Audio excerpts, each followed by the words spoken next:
The scent of lavender, her signature, is the first thing that hits me, even before my fingers brush against the crisp edges of the envelopes. It's wrong. Lavender belongs on her skin, in the air after she's swept through a room, not on official-looking documents stuffed at the back of her jewelry box.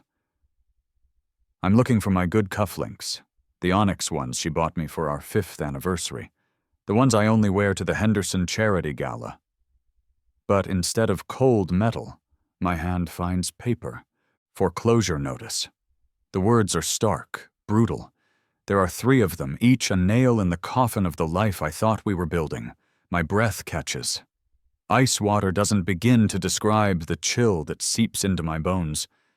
It's colder than that, a deep, numbing frost. Sarah. My Sarah. She's been lying. For months. Again.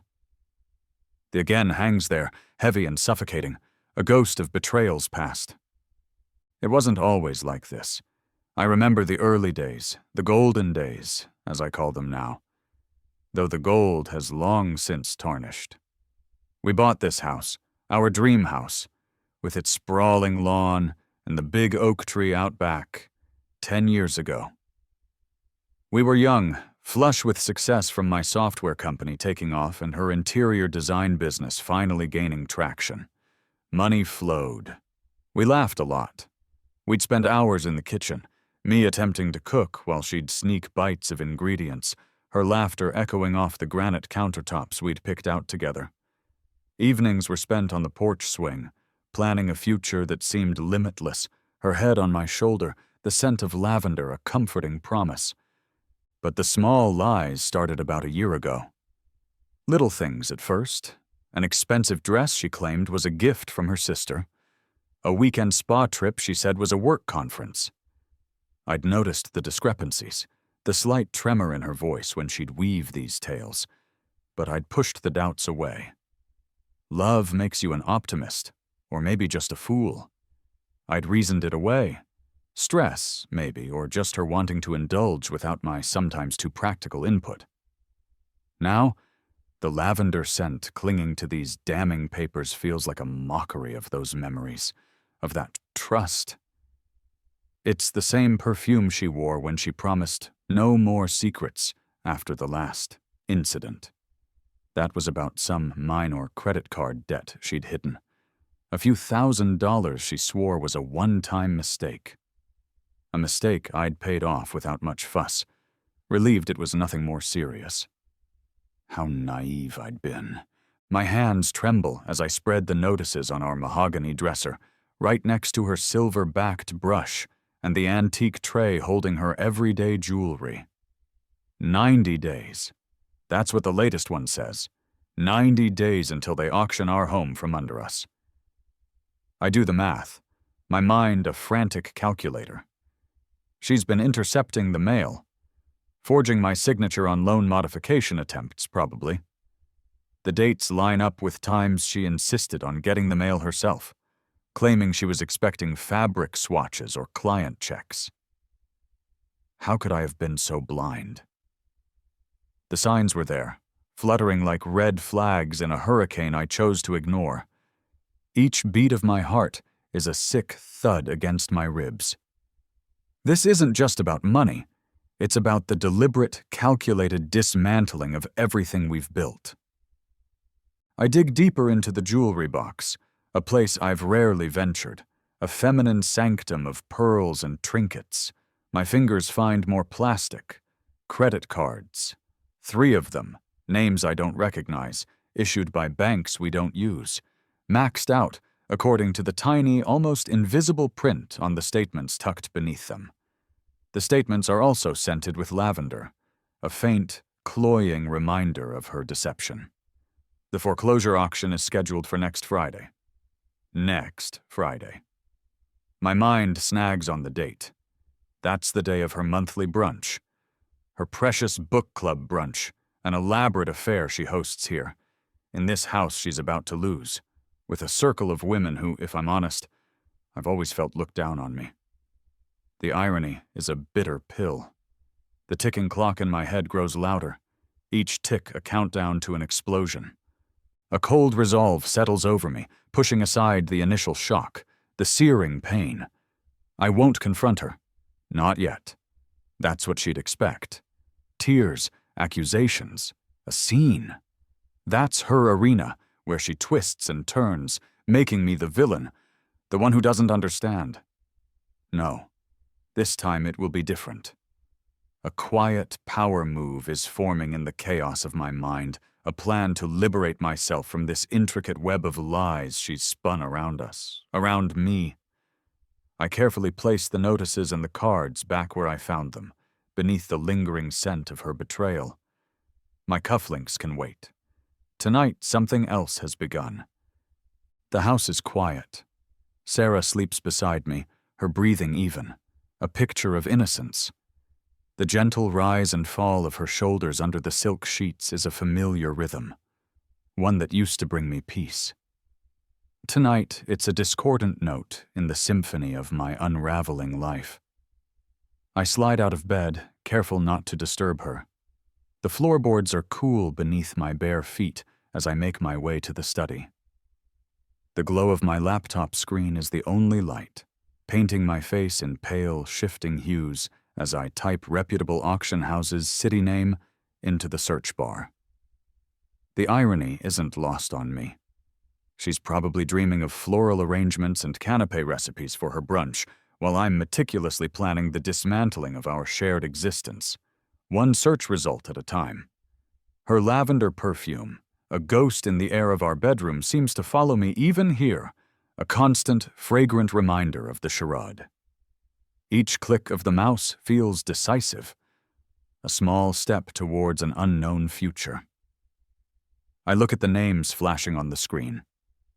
Prestige estate sales, heritage auctions. It feels so clinical, so detached from the emotional shrapnel currently embedded in my chest, but this detachment is necessary. It's armor. Morning arrives, and with it, the need for a performance I wasn't trained for. Sarah is already in the kitchen, humming as she measures coffee beans. The aroma of her expensive, ethically sourced blend fills the air, a smell I used to associate with lazy Sunday mornings and shared laughter. Now it just smells like another layer of her carefully constructed facade. "Morning, sleepyhead," she chirps, turning to plant a kiss on my cheek. Her lips are soft, her eyes bright. Too bright. "Big day today, finalizing the menu for Friday. I was thinking those little cucumber sandwiches with the dill cream cheese, and maybe a new Prosecco cocktail I found." I nod, forcing a smile. Sounds ambitious. My voice is carefully neutral. Inside, I'm a raging inferno. The coffee she hands me, in my favorite chipped mug, tastes like ash. While she chatters about whether Penelope will finally admit she didn't even finish last month's book, or if Claire will wear another ridiculously oversized hat, I'm mentally scheduling the removal of every piece of furniture in this house. Later, when she's out for her yoga class, or whatever expensive appointment she's really keeping. I make the call. "Yes, Harrison's auctioneers. I'd like to schedule an emergency estate auction. For Friday. Yes, this coming Friday." My voice is calm, collected. "The contents of a 4-bedroom house. Yes, everything. Can you have trucks there by, say, 10 a.m.? The auctioneer on the other end, a Mr. Davies with a voice like gravel and smoke, doesn't even blink. He quotes a commission, lists the requirements. It's all surprisingly, terrifyingly easy. The main event, he confirms, can kick off at 11 a.m. sharp. Right when Sarah's book club will be dissecting literary themes and sipping mimosas, perfect. The days leading up to Friday are a blur of forced normalcy and clandestine preparations. I find myself studying Sarah, looking for cracks in her composure, for any hint that she knows something is amiss. There are none. She is, as always, flawlessly put together, effortlessly charming. It's a chilling masterpiece of deception. I start making quiet calls to old friends, people we've known for years, testing the waters, trying to gauge loyalties without revealing my hand. Casual questions. Hey Mark, how are things? Haven't seen you and Jen in ages. Sarah mentioned you guys were thinking of renovating your kitchen? That's when the next layer of her deceit peels away. Mark, an old college buddy, sounds hesitant. Yeah, Marcus, about that. Listen, man, Sarah actually asked us not to mention it to you, but she borrowed a bit of money a few months back. Said it was for a surprise for you. Something about an investment. We figured you knew. My blood runs cold. How much, Mark? 5,000. She paid half back. Said the other half was coming soon. 5,000 from Mark and Jen. How many other surprises has she funded with the generosity of our friends? The sound of Sarah's laughter drifts in from the kitchen, where she's on the phone, probably with one of her brunch cronies, confirming RSVPs. It's a light, tinkling sound, utterly devoid of the darkness swirling around us. It feels hollow, echoing in the spaces her lies have carved out. Thursday evening. The air in the house is thick with unspoken things, a strange electric tension that only I seem to feel. Sarah is surprisingly buoyant, a little too cheerful. "Guess what, darling?" she says, twirling into the living room where I'm pretending to read the newspaper. "Mummy's decided to grace us with her presence on Friday. Isn't that wonderful?" My jaw tightens. Her mother, Eleanor. The woman who has never, not once, thought I was good enough for her precious Sarah. The woman whose thinly veiled criticisms have been a soundtrack to our marriage for 15 years. Her presence at the brunch. At this brunch. It's not wonderful. It's escalating. The stakes, already sky high, just shot into the stratosphere. Sarah beams at me, oblivious. Or perhaps not oblivious at all. Perhaps this is another calculated move in a game I'm only just beginning to understand. My quiet power move just got a very unwelcome audience member. The documentation phase begins. I feel like a forensic investigator in my own life, cataloging the artifacts of a marriage about to be publicly autopsied. The musty smell of the basement, a place usually reserved for forgotten Christmas decorations and old photo albums, becomes my sanctuary. Armed with my phone, I photograph everything of value. The antique grandfather clock we inherited from my parents, the collection of first-edition novels Sarah prided herself on, the expensive art pieces she'd insisted were investments. Each click of the camera shutter feels like a small act of reclamation, a tiny piece of my power returning. This isn't just about assets. It's about evidence. Evidence of a life built, and a life about to be dismantled. Sarah is upstairs, probably selecting her outfit for the brunch, laying out her pearls, entirely unaware of the inventory being taken below. The thought sends a shiver down my spine, not of fear, but of a grim, burgeoning resolve. Wednesday morning. Sarah's attempts at manipulation, always subtle, now feel amplified, almost desperate. She glides into my home office, where I'm pretending to work, her lavender scent preceding her like a herald. "You've been so distant lately, Marcus," she murmurs, her voice a silken caress. Her fingers trail across my shoulders, a touch that used to send shivers of pleasure down my spine. Now, it feels like a spider's web. "How about a romantic dinner tonight? Just the two of us, like old times." I look up into her eyes, those beautiful, deceitful pools of blue. This is her method. Physical affection, the promise of intimacy, a well-timed distraction whenever difficult subjects, especially financial ones, loomed. For years it worked. I'd melt under her touch, the uncomfortable questions dissolving before they were even fully formed. Not anymore. "Can't tonight, Sarah," I say, my voice even, my gaze steady. "Big deadline, lots to do." A flicker of something, surprise, annoyance, crosses her face before it's quickly masked by a pout. "Oh, well, some other time then." She drifts out, leaving the scent of lavender and unspoken tension in her wake. I turn back to my screen, but I'm not working. I'm replaying years of conversations, years of her deflections, seeing them now in stark, painful clarity. Each caress, each whispered endearment, now feels like a carefully placed stone in the wall of her deception. The call to Mr. Davies at Harrison's Auctioneers is next. My pulse quickens as I confirm the details. Yes, 10 a.m. arrival for the trucks. The team will be discreet, efficient. They'll have everything loaded and ready for the 11 a.m. auction start. His gravelly voice, so matter-of-fact, is strangely reassuring. It's a voice that deals in endings, in the cold, hard reality of possessions changing hands. And the house needs to be cleared, I state, the words feeling heavy, final. Understood, Mr. Hayes. We'll handle everything. You just ensure access. I hang up, a cold sweat on my palms. It's really happening. There's no turning back now. The sheer mechanics of it are overwhelming. Yet there's a strange sense of liberation in the methodical planning. While Sarah plans her menu, I'm orchestrating the stripping of our shared stage. The contrast is stark, almost surreal. Thursday night. The calm before the storm. Or so I think. Sarah is agitated.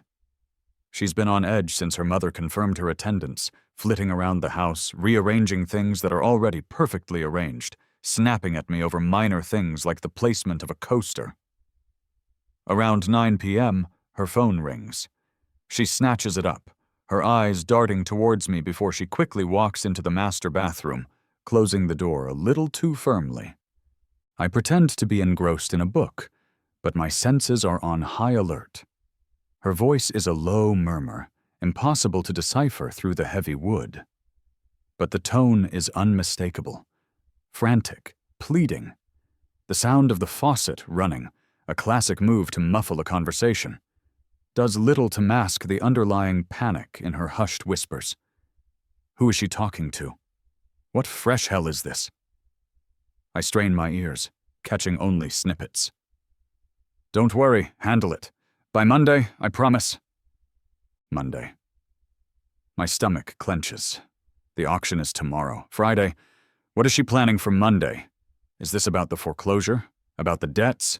Or something else entirely? The water stops running. A few moments later she emerges, her face pale but composed.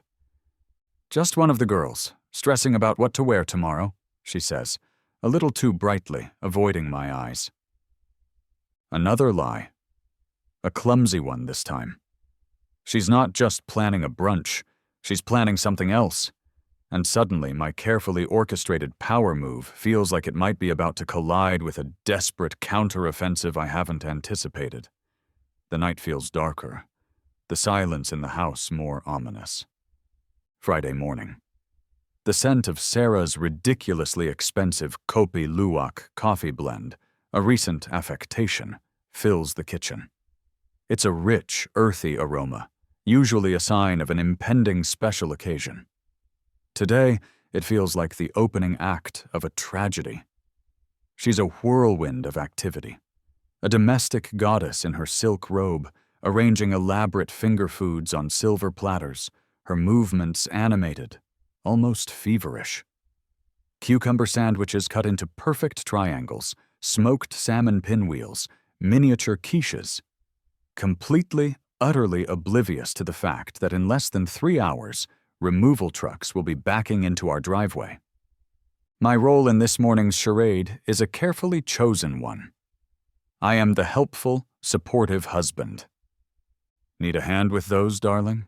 I ask, my voice a calm island in her sea of frantic preparation. She smiles, a flash of genuine warmth that almost makes me falter. Almost. Oh, would you, Marcus? You're a lifesaver. Just the big platter for the fruit skewers, and maybe you could set the table on the patio? The good china, of course. The good china, our wedding china. The one we've used maybe 5 times in 15 years. The irony is so thick I could choke on it. I meticulously lay out the delicate, gold-rimmed plates, the heavy silver cutlery, the crystal water goblets. Each piece is a ghost of a promise, a memory of a life that was, in reality, a carefully curated illusion. My hands are steady. My heart, however, is a trapped bird beating against my ribs. 10 a.m. The book club starts to arrive. First, Penelope, all sharp angles and sharper pronouncements, her eyes scanning our patio setup with a critical gaze. Then Claire, predictably, in an enormous feather-adorned hat that looks like it might take flight. Soon, all four of them are assembled. Brenda, whose husband just bought her a yacht, and Susan, who never fails to mention her son's acceptance into an Ivy League school. Their chatter fills the air, a cacophony of luxury vacations, designer purchases, and thinly veiled boasts. They greet me with polite, distant smiles, the kind you give the hired help. The sound of their artificial laughter, high-pitched and brittle, grates against my nerves. It will be a sound, I realize, that will haunt me later, a soundtrack to this day of reckoning. Sarah is in her element, gliding between them, refilling mimosa glasses, her laughter the loudest, the most carefree. Or so it seems. 10:30 a.m., right on schedule. I hear the low rumble first, the distinct sound of heavy diesel engines. My heart hammers against my ribs. I excuse myself, a tight smile plastered on my face. Just need to check on something out front. No one pays me much attention, absorbed in a lively debate about whether Elena Ferrante is overrated. I walk through the house, each step deliberate, towards the front door. As I open it, the first Harrison's auctioneer's truck is already backing into the driveway. The second pulls up to the curb. They are large, imposing, impossible to ignore. The workers, clad in navy blue overalls, move with a practiced efficiency, already lowering a ramp. I stand in the driveway, a strange sense of calm washing over me. This is it, the point of no return. From the backyard, I can hear Eleanor's voice, Sarah's mother holding court, her laughter a booming counterpoint to the quiet professionalism of the moving crew. For now, no one inside has noticed. The world outside their bubble of brunch and book talk continues, oblivious. The movers begin with the items I'd tagged in the garage, the antique tools, the vintage wine rack. Item by item, our life is being prepared for public display and dispersal. A movement at the bay window catches my eye. Sarah. Her hand flies to her mouth, a perfectly manicured arrangement of shock. The mimosa glass she was holding shatters on the polished hardwood floor, the sound inaudible from here, but her expression tells the story. Then, the scream. It's not a ladylike shriek of surprise, it's raw, desperate, almost animalistic. It rips through the morning air, silencing the chatter in the backyard, cutting through the mundane sounds of the neighborhood. Her book club friends freeze, their own mimosas halfway to their lips, faces a comical tableau of confusion and dawning horror. The scene unfolds in what feels like slow motion. Sarah, her face contorted, bursts from the patio doors, a wild animal cornered. She charges towards me, her eyes blazing with a fury I've never seen. "Marcus, what is the meaning of this? What are you doing?" Before she can reach me, a firm hand grabs her arm. Eleanor. Her mother, her face a mask of bewildered outrage, steps between us. "Sarah, what on earth is going on? Foreclosure notices? The bank called me this morning looking for you. Something about foreclosure notices?" The words hang in the air, heavy and damning. The carefully constructed walls of Sarah's perfect world are not just cracking, they are imploding. The lies, so carefully hidden, are finally, spectacularly, unraveling. Sarah's facade, so meticulously maintained for years, for this very brunch, crumbles. It's like watching a statue erode in fast forward, the smooth, polished surface giving way to the raw, crumbling stone beneath. Tears, hot and furious, stream down her face, carving paths through her expensive foundation. Her carefully applied mascara runs, creating dark rivers of despair. "Marcus, please!" she wails, her voice cracking, all pretense of composure gone. She tries to pull away from her mother's grip, to reach me, to somehow stop the inexorable tide of consequences. "You can't do this. Tell them to leave. Please, what will people think?" Her book club friends, Penelope, Claire, Brenda, and Susan, stand frozen on the patio, a Greek chorus of aghast society women. Their earlier chatter about yachts and Ivy League schools has been replaced by horrified, fascinated silence. They exchange wide-eyed glances, their perfect Sarah, the hostess with the mostest, revealed as a fraud, a common debtor. The scent of her expensive lavender perfume, now mixed with the salt of her tears and the faint, metallic tang of her panic, is overwhelming. It's the smell of desperation. I don't raise my voice. I don't need to. I simply walk to the briefcase I'd placed by the front door earlier, a briefcase containing the ammunition for this final battle. I open it and produce the foreclosure notices, the ones I'd found nestled amongst her secrets. My hands are trembling, just slightly, but my voice is steady. 90 days, Sarah, I say quietly, holding up the first notice, its stark red lettering a brand of her betrayal. You hid this for 90 days. And this one. I hold up the second. And this one. The third. Each one is a testament to her deception. Eleanor, her mother, snatches the papers from my hand. Her face, usually so imperious, so quick to judge me, is ashen. The words, "Foreclosure auction scheduled," leap out at her. She looks from the papers to her daughter, then to the moving trucks, then back to Sarah, her expression a mixture of dawning comprehension and utter disbelief. "Sarah, is this true?" Sarah's explanations, when they finally come, are a torrent, a chaotic jumble of justifications and half-truths, tumbling out between sobs. "It started small, a few online bets. Just for fun. Gambling." The word hangs heavy in the air, another secret I never suspected. Then, the credit cards. "I just needed a little extra to keep up. You know how it is, Mummy. The girls..." She gestures vaguely towards her stunned friends, as if they are somehow to blame for her profligacy. Forged documents. "I thought I could fix it. I tried to get a loan modification. I just signed your name. I was going to tell you, Marcus, I swear." Each confession, each desperate attempt to mitigate her actions, only serves to liberate me further from the years of guilt and self-doubt she'd so expertly cultivated. It wasn't me. It was never me.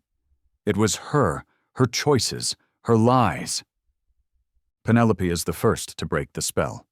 She coughs delicately into her hand, her eyes avoiding Sarah's. "Well, my dears," she says, her voice unnaturally bright, "I really must be going. So much to do." Claire, Brenda, and Susan murmur their assent, a flurry of hasty goodbyes and awkward air kisses aimed in Sarah's general direction. They gather their designer purses, their faces a mixture of embarrassment and a kind of horrified pity. They are witnessing the social equivalent of a public execution, and they want no part of it.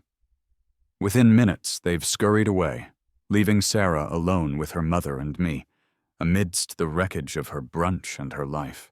The auction proceeds with a brutal, impersonal efficiency. Mr. Davies, the auctioneer, arrives, his voice booming as he begins the proceedings from the front lawn. "Lot number 1, ladies and gentlemen, a fine mahogany dining table, seating for 12.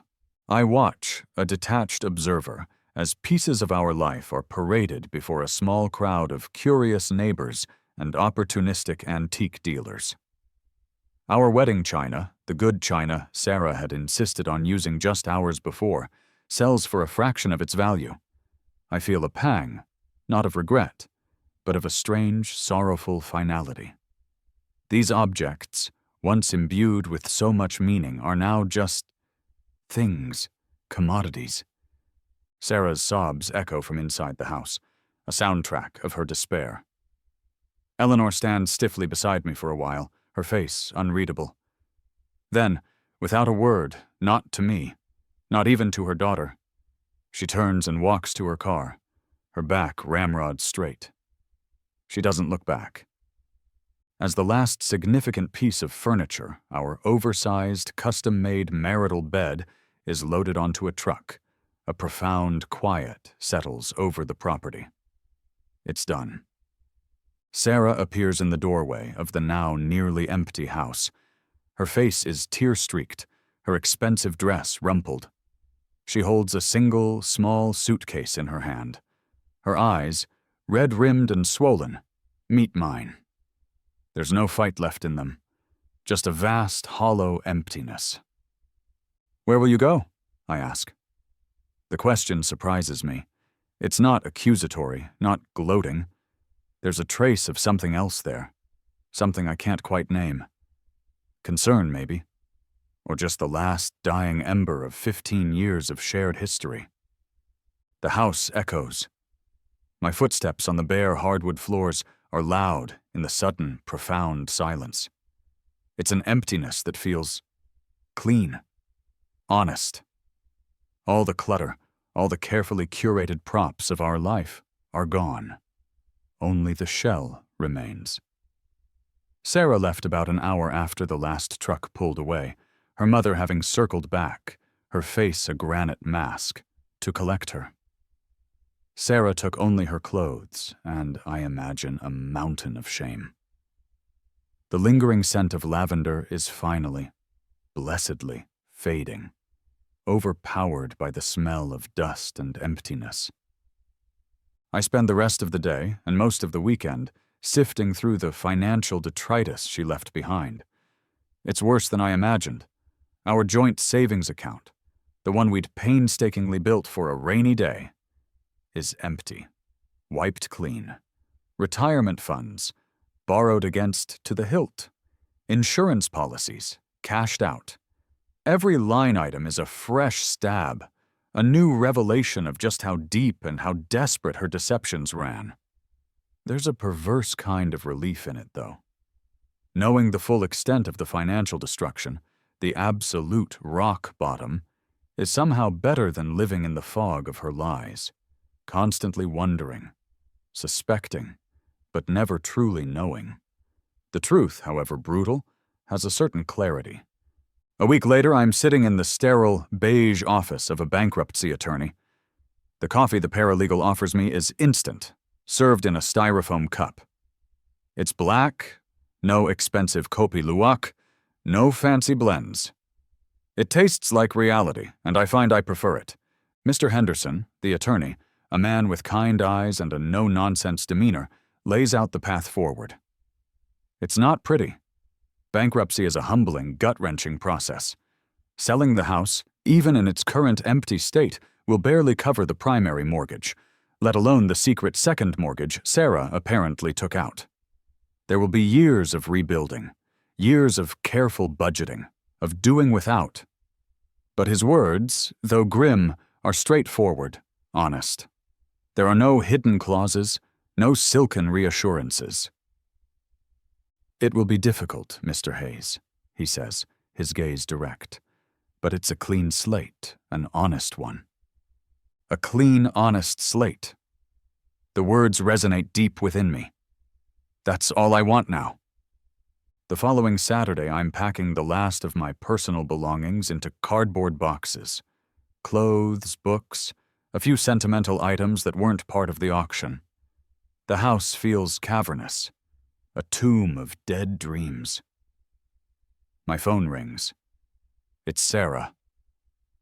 Her voice is small, broken, almost unrecognizable from the confident, vibrant woman I married. "Marcus, I just wanted to..." To say I'm sorry. The apology hangs in the air between us, fragile and inadequate. I know it's not enough, she continues, her voice thick with tears. I know I destroyed everything. I don't expect you to forgive me, but I needed to say it. The conversation is painful, excruciatingly so. We talk for nearly an hour. Not about the money, not about the auction, but about us. About the slow erosion of trust, the secrets that became a cancer. Some betrayals, I realize, cut too deep to ever truly bridge. The damage is too extensive. The foundations are shattered. I wish you well, Sarah, I say finally, the words tasting like ash. I hope you get the help you need. I hang up, a profound sense of sorrow washing over me. Not for the life we lost, but for the two people who got so lost along the way. 6 months later. Life is different. I live in a small 2-bedroom apartment on the other side of town. It's sparsely furnished, mostly with second-hand items, but it's mine. I work 2 jobs now. My software consultancy during the day, and evenings I'm helping a friend launch his tech startup. The hours are long, the work demanding. But I sleep better than I have in years. A deep, untroubled sleep, free from the gnawing anxiety that had become my constant companion. The foreclosure is behind me, a finalized chapter in a painful book. The marriage is over, the divorce papers signed and filed with a quiet, somber finality. When old friends ask how I'm doing, how I'm coping, I tell them the truth. I'm free, and I am. Free from the lies, free from the pretense, free from the crushing weight of her secrets. It's a harsh, sometimes lonely freedom, but it's real. Last night, a text message lit up my phone. An unknown number. Marcus, it's Sarah. I'm in a program. I'm getting help. Real help this time. Thank you. Thank you for showing me who I really was. I know you probably don't want to hear from me, but I needed to tell you. I read it twice. My finger hovers over the delete button. Then I press it. The message vanishes. But a small, unexpected flicker of something akin to hope stirs within me. Not for us. That ship has sailed, sunk, and become an artificial reef at the bottom of a very deep ocean. But for her, maybe. Some betrayals don't just break you. They teach you. They strip you bare and force you to see who you are when everything else has fallen away. I learned I'm stronger than I ever imagined. I learned that sometimes the only way to save yourself is to be willing to destroy everything. And in the quiet solitude of my small apartment, with the city lights twinkling outside my window, I finally understand what it means to be truly, authentically, and peacefully alone. And it's not so bad. It's not bad at all.